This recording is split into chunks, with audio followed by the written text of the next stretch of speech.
Morning sir.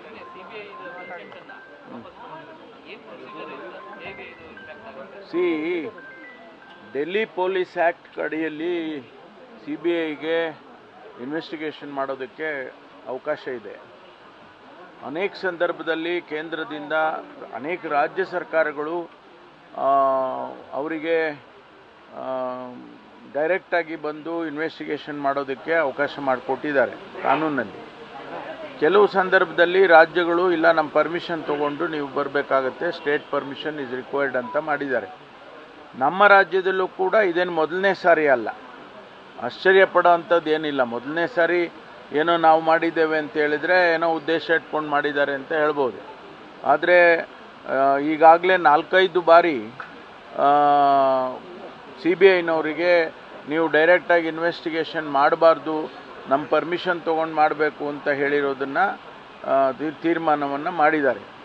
ಅದಾದಮೇಲೆ ಕೆಲವು ಸಂದರ್ಭದಲ್ಲಿ ಇಲ್ಲ ನೀವು ಬರ್ಬೋದು, ನೀವು ಏನು ಪರ್ಮಿಷನ್ ಬೇಕಾಗಿಲ್ಲ ಅಂತ ಹೇಳಿ ಕೂಡ ಮಾಡಿದ್ದಾರೆ. ಹಿಂದಿನ ಸರ್ಕಾರ ಆ ರೀತಿ ಮಾಡಿಕೊಂಡಿತ್ತು. ನಾವು ರಾಜ್ಯ ಸರ್ಕಾರ ಈಗ ಇರ್ತಕ್ಕಂಥ ಸಂದರ್ಭದಲ್ಲಿ ಅನೇಕ ಕೇಸ್ಗಳಲ್ಲಿ ಅವರು ಬಂದು ರಾಜ್ಯ ಸರ್ಕಾರದ ಗಮನಕ್ಕೆ ಬಾರದೆ, ರಾಜ್ಯ ಸರ್ಕಾರಕ್ಕೆ ಯಾವುದೇ ಮಾಹಿತಿಯನ್ನು ಕೂಡ ಕೊಡದೆ ಅವರು ಇನ್ವೆಸ್ಟಿಗೇಷನ್ ಮಾಡೋದು ಸರಿ ಇಲ್ಲ ಅಂತೇಳಿ ನಾವು ಆ ರೀತಿ ತೀರ್ಮಾನ ತಗೊಂಡಿದ್ದೇವೆ. ಟೈಮಿಂಗ್ ಸರಿ ಇಲ್ಲದೆ ಇರ್ಬೋದು, ಆದರೆ ನಾವು ತಗೊಂಡಿರ್ತಕ್ಕಂಥ ತೀರ್ಮಾನ ಬರೀ ಸಿದ್ದರಾಮಯ್ಯನವ್ರನ್ನ ಮುಂದೆ ಇಟ್ಕೊಂಡು ಮಾಡಿರುವಂಥದ್ದಲ್ಲ. ಇದು ಅಫಿಷಿಯಲ್ಸ್ಗೆ ಅಪ್ಲೈ ಆಗುತ್ತೆ, ಆಮೇಲಿಂದ ಜನಪ್ರತಿನಿಧಿಗಳಿಗೆ ಅಪ್ಲೈ ಆಗುತ್ತೆ. ಅದಕ್ಕೋಸ್ಕರ ಆ ತೀರ್ಮಾನವನ್ನು ತಗೊಂಡಿದ್ದೇವೆ, not in the interest of Siddaramaiah.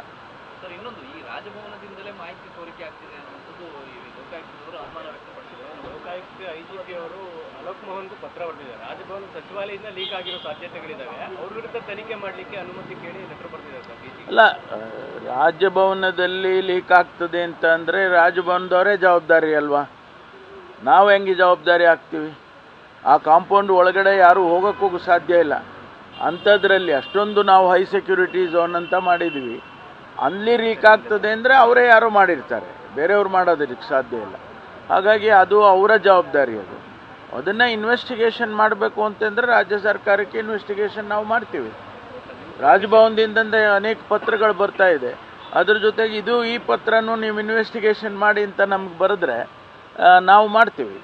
SIT ಅವರು ಅನುಮತಿ ಕೋರಿದ್ದಾರೆ ಸರ್, ತನಿಖೆ ಮಾಡಿಸಬೇಕು ರಾಜ್ಯಪಾಲ ಸಚಿವಾಲಯ ಇದು. ಯಾಕಂದ್ರೆ ನಮ್ಮ ಆಂತರಿಕ ತನಿಖೆಯಲ್ಲಿ SIT ಇಂದ ಏನು ಲೀಕ್ ಆಗಿಲ್ಲ. ಇದು ಗವರ್ನರ್ ಆಫೀಸಲ್ಲಿ 8 ತಿಂಗಳು ಪೆಂಡಿಂಗ್ ಇತ್ತು ಫೈಲು, ಅಲ್ಲಿ ಲೀಕ್ ಆಗಿರ್ಬೋದು. ಹಾಗಾಗಿ ಪರ್ಮಿಷನ್ ಕೊಡಿ ಅಂತೇಳಿ.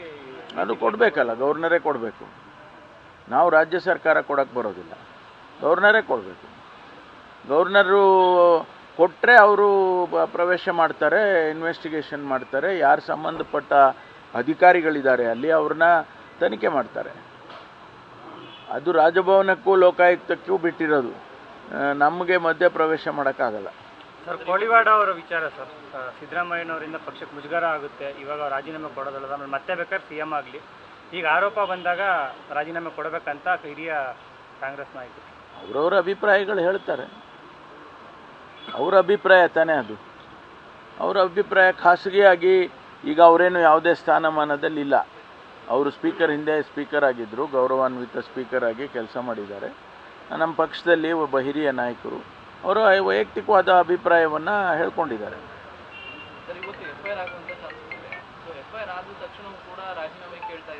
ಗೊತ್ತಿಲ್ಲ ನನಗೆ, FIR ಆಗೋ ಚಾನ್ಸ್ ಇದೆ ಅಂತ ನೀವು ಹೇಳ್ತಾ ಇದ್ದೀರಾ, ಗೊತ್ತಿಲ್ಲ, ನನಗೆ ಗೊತ್ತಿಲ್ಲ. ಕೋಳಿವಾಡ ಅವರ ಹೇಳಿಕೆ ಎಂಥದ್ದು ಅಥವಾ ಯಾರ ಕಡೆಯಿಂದನಾದರೂ ಇನ್ಫ್ಲೂಯೆನ್ಸ್ ಇದೆ ಅಂತ ಅನಿಸ್ತಾ ಇದೆ ಸರ್ ಈ ಸಂದರ್ಭದಲ್ಲಿ? ಬೇಕಿರಲಿಲ್ಲ, ನೀವು ಕೇಳಿ ಅಲ್ಲ ಅವ್ರನ್ನ.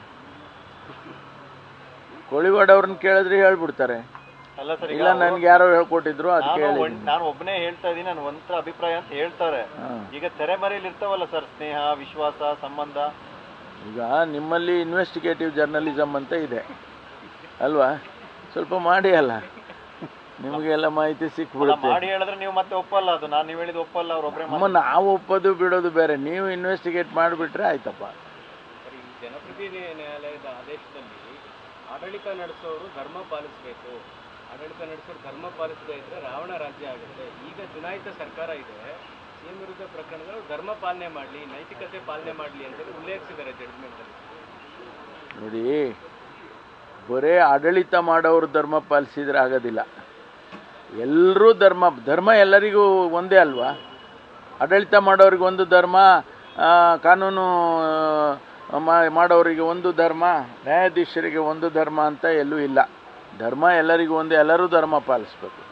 ಆವಾಗನೇ ರಾಮರಾಜ್ಯ ಆಗುತ್ತೆ ಅಂತ ಹೇಳ್ಬೋದು. ಆಯಿತಾ? ಅದರಿಂದ ಎಲ್ಲರಿಗೂ ಅಪ್ಲೈ ಆಗುತ್ತೆ ಅದು. ರಾಜ್ಯಪಾಲರ ಪತ್ರಗಳಿಗೆ ಉತ್ತರ ಕೊಡುವಂಥ ವಿಚಾರದಲ್ಲಿ ಕೂಡ ನಿನ್ನೆ ನಿರ್ಣಯ ಆಗಿದೆ. ಸೊ ಎಲ್ಲ ಪತ್ರಗಳಿಗೂ ಉತ್ತರ ಕೊಡಬೇಕಾ ಅಥವಾ ಸೆಲೆಕ್ಟೆಡ್ ಮಾತ್ರ ಕೊಡಬೇಕಾ? ಅಲ್ಲ, ಎಲ್ಲ ಪತ್ರಗಳಿಗೂ ಕೊಡೋಣ, ಅದಕ್ಕೇನು ತಾಪತ್ರ ಇಲ್ಲ. ಆದರೆ ಸಂಪುಟದ ಗಮನಕ್ಕೆ ಬಂದು ಉತ್ತರ ಕೊಡಿ ಅಂತ ಹೇಳಿದ್ದಾರೆ.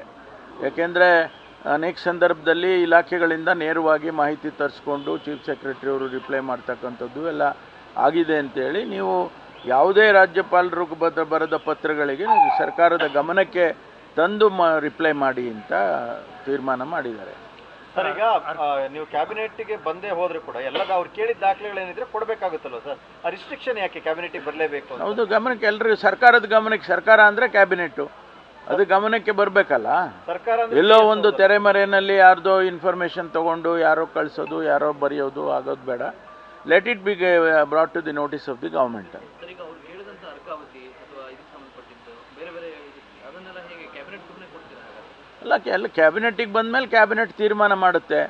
ಈ ಮಾಹಿತಿ ಅವ್ರಿಗೆ ಕೊಡೋದು ಅಗತ್ಯ ಇಲ್ಲ ಅಂದರೆ ಅಗತ್ಯ ಇಲ್ಲ, ಕೊಡೋದಿಲ್ಲ.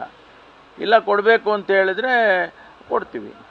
ಆ ತೀರ್ಮಾನ ಯಾರು ಮಾಡೋದು? ಚೀಫ್ ಸೆಕ್ರೆಟರಿ ಮಾಡೋದಲ್ಲ. ಚೀಫ್ ಸೆಕ್ರೆಟರಿ ಒಬ್ಬ ಅಧಿಕಾರಿ. ಅದಕ್ಕೋಸ್ಕರ ಚೀಫ್ ಸೆಕ್ರೆಟರಿ ಸರ್ಕಾರದ ಗಮನಕ್ಕೆ, ಮುಖ್ಯಮಂತ್ರಿಗಳ ಗಮನಕ್ಕೆ ತಂದು ಕೊಡಿ. ಅದನ್ನು ನಾವು ಬೇಡ ಅಂತ ಹೇಳೋದಿಲ್ಲ. ಎಂ ಬಿ ಪಾಟೀಲ್ರ ವಿಚಾರದಲ್ಲೂ ಕೂಡ ವರದಿ ಕೇಳಿದ್ದಾರೆ. ಎಂ ಬಿ ಪಾಟೀಲ್ ಸುದ್ದಿಗೋಷ್ಠಿ ಹೇಳ್ತಾರೆ, ಏನೂ ಇಲ್ಲ ಅಂದರೆ ನಿಯಮ ಪ್ರಕಾರ ಮಾಡಿದ್ದೀವಿ ಅಂಥದ್ದು ಉತ್ತರ ಕೊಡೋಕ್ಕೂ ಕೊಡ್ತಾರೆ. ಎಲ್ಲದು ಅಂದಮೇಲೆ ಎಂ ಬಿ ಪಾಟೀಲ್ದೊಂದೇ ಸಪ್ರೇಟ್ ಆಗಲ್ಲ. ಎಲ್ಲರದ್ದು ಕೂಡ ಯಾವುದೇ ವಿಚಾರ ಬಂದರೂ ಬರೀ ಎಂ ಬಿ ಪಾಟೀಲು ಇಲಾಖೆಗೆ ಸಂಬಂಧಪಟ್ಟಿದ್ದಲ್ಲ, ಯಾವುದೇ ಇಲಾಖೆಗೆ ಬಂದು ಮಾಹಿತಿಯನ್ನು ಕೊಡುವಾಗ ನೀವು ಕ್ಯಾಬಿನೆಟ್ ಗಮನಕ್ಕೆ ತಂದು ಕೊಡಿ. ಅವಾಗೇನಾಗುತ್ತೆ, ಚೀಫ್ ಸೆಕ್ರೆಟರಿ ಮೇಲೆ ಆಪಾದನೆ ಬರೋದಿಲ್ಲ, ಸರ್ಕಾರ ಹೊಣೆ ಹೊರುತ್ತೆ. ಅದಕ್ಕೋಸ್ಕರ ಆ ಥರ ಮಾಡಿದ್ದೀವಿ. Thank you. ಬಿಜೆಪಿಯ ಹೋರಾಟ ಮತ್ತೆ ತೀವ್ರ ಮಾಡ್ತಾ ಇದ್ದಾರೆ.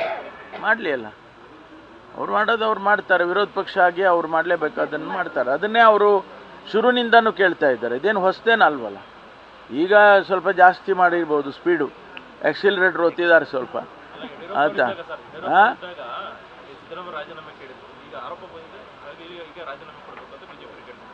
ಕಂಪ್ಯಾರಿಟಿವ್ ಸ್ಟಡಿ ಮಾಡೋದಿಲ್ಲ ನಾವು, ನಮ್ಮದೇ ಇಂಡಿಪೆಂಡೆಂಟಾಗಿ ಮಾಡ್ತೀವಿ. ನ್ಯೂಸ್ ಫಸ್ಟ್, ನಿರ್ಭೀತಿಯಿಂದ ನಿಮ್ಮ ಪರವಾಗಿ.